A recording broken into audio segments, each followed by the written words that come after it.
আসসালামু আলাইকুম দর্শক, মমতা কুকিং হাউস থেকে সবাইকে স্বাগতম। মাত্র কয়েক ঘন্টা পরেই কোরবানির ঈদ, আর কোরবানির ঈদের দিন সবাই বাসায় গরু অথবা খাসির মাংস রান্না হবে। মাংসটাকে বেশি টেস্টি করে রান্না করার জন্য একটা শাহি গরম মশলার প্রয়োজন, আর এরকমই একটি শাহি গরম মশলার রেসিপি নিয়ে চলে আসলাম। আশা করছি সবার কাছে ভালো লাগবে। সঠিক মাপ নিয়ে আপনি যদি এই শাহি গরম মশলাটা তৈরি করেন তাহলে অবশ্যই আপনার মাংসটা অনেক টেস্টি হবে।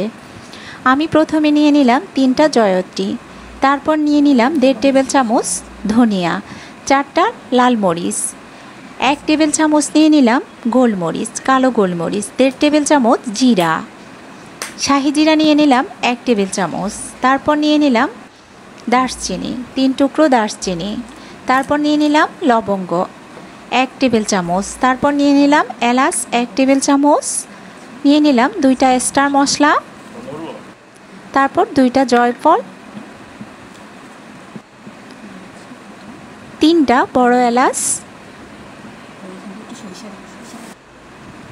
এরপর নিয়ে নিলাম সরিষা। মশলার পরিমাণটা ঠিক থাকলে অবশ্যই আপনার মাংসটা অনেক টেস্টি হবে। আমি এখানে হাফ টেবিল চামচ সরিষা দিয়ে দিলাম, এরপর দিয়ে দিলাম 3-4টা তেজপাতা, আর এই সবগুলোকে আমি নিয়ে নিলাম। এবার চুলোর মধ্যে গরম করে নেব। আমি দারচিনিটা আর জয়ফলটা ছোট ছোট করে ভেঙে নিলাম। অবশ্যই এগুলোকে ভেঙে নিতে হবে, আর চুলায় রোদে যেরকম গরম হয় আমি সেরকমই শুধু গরম করব। শুধু মশলাটা আমরা রোদে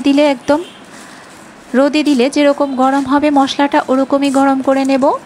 চুলায় যদি মশলাটা বেশি ভেজে ফেলেন তাহলে মশলার টেস্টটা অনেকটা নষ্ট হয়ে যাবে। আমি শুধু মশলাটাকে গরম করে নেব। একটু ভালো করে গরম হলেই আমি এটা একটা মিনি ব্লেন্ডারে ব্লেন্ড করব, সেই জন্য আমি মশলার পরিমাণগুলো কম নিয়েছি। আপনারা এর মাপ ঠিক রেখে একটু বাড়িয়ে নেবেন মশলাটা।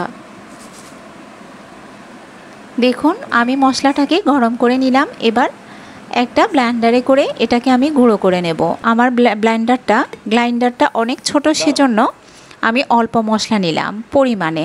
আপনারা মাপটা ঠিক রেখে পরিমাণটা বাড়িয়ে দেবেন, তাহলে অবশ্যই আপনার রান্নাটা অনেক টেস্টি হবে। দেখুন আমার মশলাটা গুঁড়ো হয়ে গেছে। আশা করছি সবার কাছে রেসিপিটা ভালো লাগবে। রেসিপিটা ভালো লাগলে অবশ্যই চ্যানেলটা সাবস্ক্রাইব করে পাশেই থাকবেন, আর যদি এতটুকু উপকৃত হন তাহলে লাইক ও কমেন্ট করতে ভুলবেন না। সবাই ভালো থাকবেন, সুস্থ থাকবেন। আল্লাহ হাফেজ।